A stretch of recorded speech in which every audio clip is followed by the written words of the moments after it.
Diyos. Alam mo Carla, this Monday, April 28 ay magaganap ang isang makasaysayan na pagdating ni US President Barack Obama dito sa Pilipinas. So inaasahan natin na syempre maraming mga pag-uusapang mga issue sa pagitan ng Amerika at Pilipinas. Kaya ngayong umaga, makakasama natin ang isang political analyst na syempre magbibigay ng kanyang perspective hinggil dito nga sa pagdating ni President Obama. Kaya makakasama natin, walang iba kundi si Atty.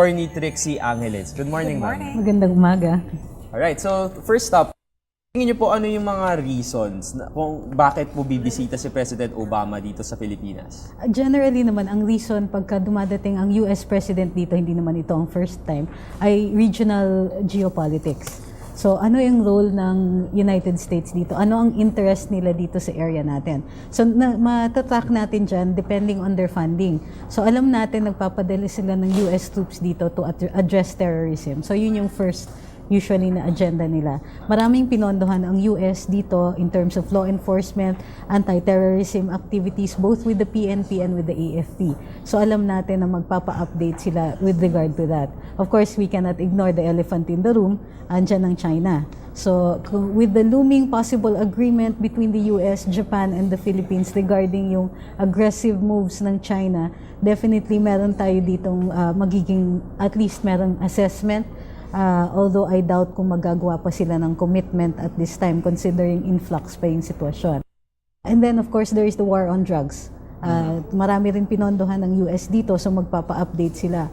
Ano na ang naging standing ng Pilipinas in relation to this war? Are we winning it? Do we have to reassess? Kasi hindi natin maidi-deny na transshipment point ang Pilipinas pagdating sa droga. So, maraming pinondohan in terms of law enforcement and with the AFP, the Coast Guard, etc. Ang US Embassy, so malamang magpapa-update din sila. And then, of course, there is the Mindanao Peace Agreement na alam natin na nakikialam ang US. Well, I wouldn't use that term, but they were very interested during the first round, dun sa MOA AD pa. So, I understand na at least magiging interesado rin sila dun sa current state ng peace agreement natin with the Bangsamoro. Okay. So, attorney, ngayon na alam na natin yung reasons behind the visit of President Barack Obama. Possible reasons. Possible reasons. Ano po ba kaya yung mga possible activities naman na dadaluhan nito? Well, it would make, alam natin na President Obama is beleaguered at home. Siyempre, may political considerations din. Mas maganda siyempre kung makakadalaw siya sa mga high-end victims. Although, isipin din natin, may pagka-security nightmare yun. Yes. Definitely, he will be to Malacanang, we'll see the President. Dadalaw siya dun sa mga areas where we have shared history. So, malamang sa libingan ng mga bayani or dun sa American Cemetery to honor yung mga US veterans who are buried on Philippine soil. Beyond that, speculation na lang for the moment. At the same time, we don't doubt that the President will have his own agenda. So, propose siya ng mga ibang venues to further that agenda. As we mentioned, Typhoon Haiyan, yung contributions ng US, kailangan din natin i-acknowledge. But at the same time, kailangan din natin i-acknowledge that we still need further aid as far as the area is concerned. Right, Attorney Trixie, gusto ko balikan yung sinabi nyo kanina na isa sa possible reasons ang pagbisita ni President Obama dito na yung agreement between the United States and the Philippines hinggil dun nga sa aggressive na moves ng China pagdating nga sa territorial issues, especially in the West Philippine Sea. Yes. So, with this issue, ma'am, sa tingin nyo, ano yung magiging implications no pagbisita mismo ni President Obama dito?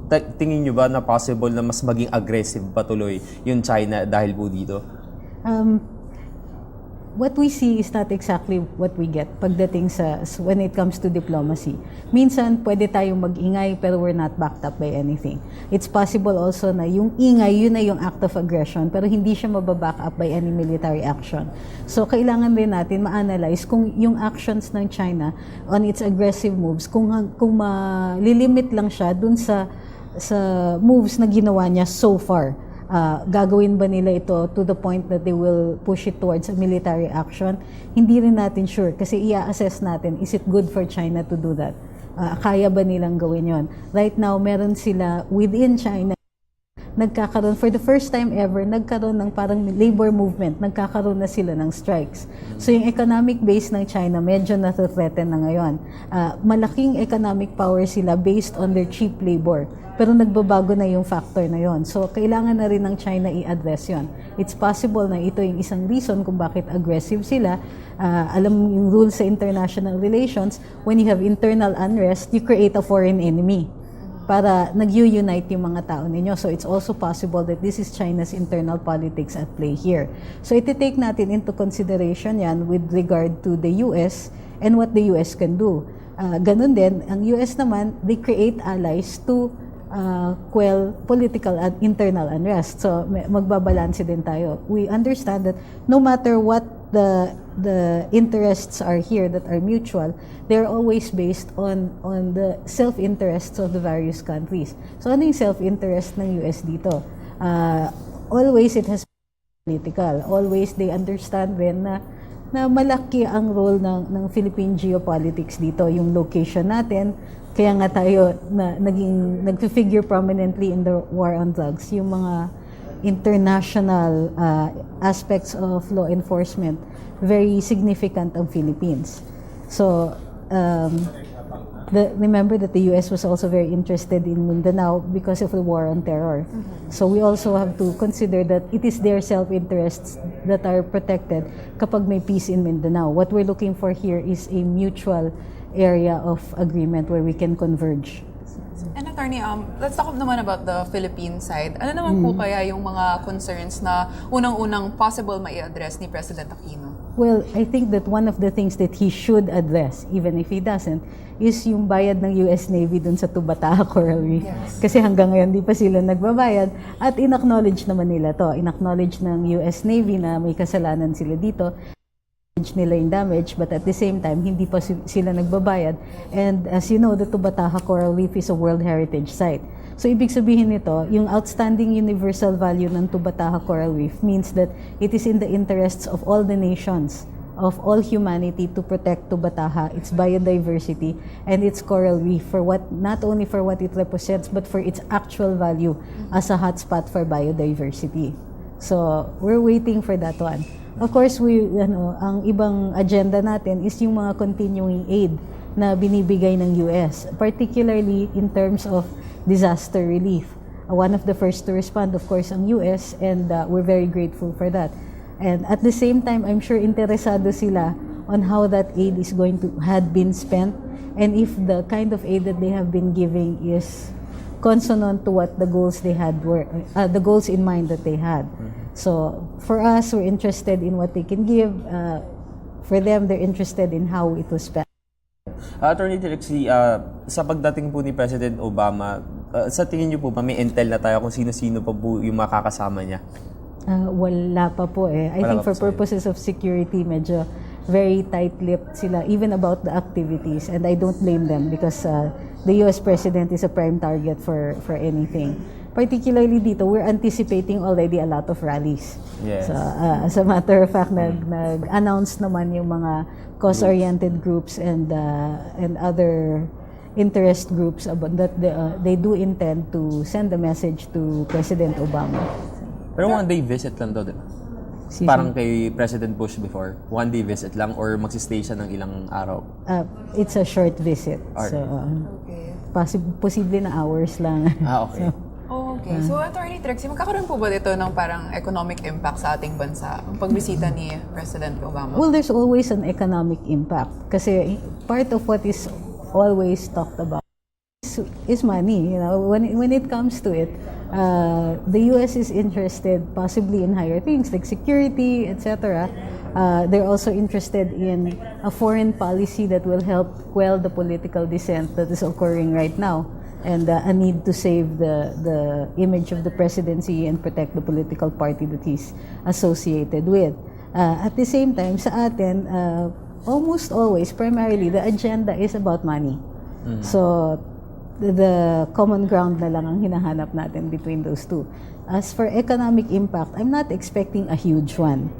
We never really should, considering the deficit spending of the US and the fact that it has been waging wars all over the world and it is in debt in the trillions already. Yes. It has gotten to the point that internally the US can no longer support its military and has been taking away benefits from their own veterans. So I don't think it would be creative for us to expect a huge economic dole out from the US at this time. Alright. Attorney, para naman po sa mga boss natin na nanonood or nagla-livestream ngayon from different parts of the world. Pagdating naman po sa OFWs po, sa tingin niyo po ano po yung mga points na pwedeng ma-bring up sa usapan po ng dalawang presidente?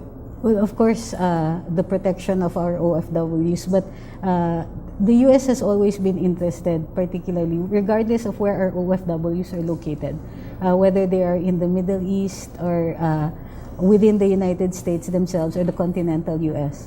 So, alam ko na there have been previous communications with the US regarding the state of OFWs because it has started to affect their own citizens. So, for example, sa Middle East, there are particular countries na pati ang mga Western expatriates have already been feeling what our OFWs have felt for the longest time. And so, in terms of foreign policy, alam ko nire-review ng US kung ano ang participation nila with regard to this continuing social injustice. We understand na mayroong economic basis dito, di ba? Kaya may OFWs eh. Pero ano ang maaaring i-intervene nila? So, posible talaga na magkakaroon ng, posibleng maging part ng agenda yan. Okay, so attorney, baka meron na lang po kayong final message for our viewers. Wala naman po. Let's watch very closely. Hindi na tayo colony ng US. Hindi na tayo dapat umaasa na ang US ay pumupunta dito para magbigay ng pera sa atin. Pumupunta sila dito para merong common ground. Something that we can get and something that they can get out of a mutual understanding. Pero hindi rin naman realistic na mag-expect tayo na dadating sila at maraming bibigay. It's possible na dadating lang si President Obama to shake hands with the President, find out how the Haiyan victims are doing, and to see what the acts of China are doing without making any commitment. So, but wait and see lang muna tayo. Follow up na lang siguro before we end na talaga. Attorney, in the last 2 years of President Aquino sa administration niya, sa tingin niyo, ano yung magiging implication na, syempre, very symbolic po yung pagdating ni President Obama dito. And next year, 2015, ang daming mga deadlines na rin June na yung MDGs, Millennium Development Goals, and then yung ASEAN integration na rin po. So ano po yung mga implications ng pagdating niya? Especially, aligned na rin po yung dalawang events na to. Well, there's no doubt. I-consider ng presidente natin na malaking triumph ito, malaking success na dumating si President Obama, unang-una pinansin. Diba? So, that's one of the main things na every president likes to be able to say na nakausap niya ang US President at ganun ka-importante, nagawa niyang ganun ka-importante ang Pilipinas sa mata ng ibang bansa, particularly sa US, where we still have favorable, we favor the US over most other countries. Tandaan historic perspective din ng presidente. Ang mother niya virtually conquered the US Congress nung nagbigay siya ng speech shortly after the People Power Revolution. So kailangan din ng presidente na to show that he's continuing his mother's legacy insofar as the US's impression of his mother is concerned. So kailangan din, it will be a triumph for the president if he can create a parallelism or an image that he is continuing the tradition of freedom that his mother had established. Alright. Okay. So, ayan, marami tayong natutunan, Carla, no? Especially this Monday na nga yan. Kasi yung last visit ng presidente dito nung panahon pa ni President Gloria Arroyo, and that was President George W. Bush. So ngayon, aasahan natin na very, syempre, symbolic din yung pagdalo ng presidente ng Amerika dito ngayong darating na Lunes. Kaya mga boss, muli, nakasama natin ang isang political analyst, walang iba kundi si Attorney Trixie Angeles. Thank you so much, ma'am. Thank you. Ngayon naman,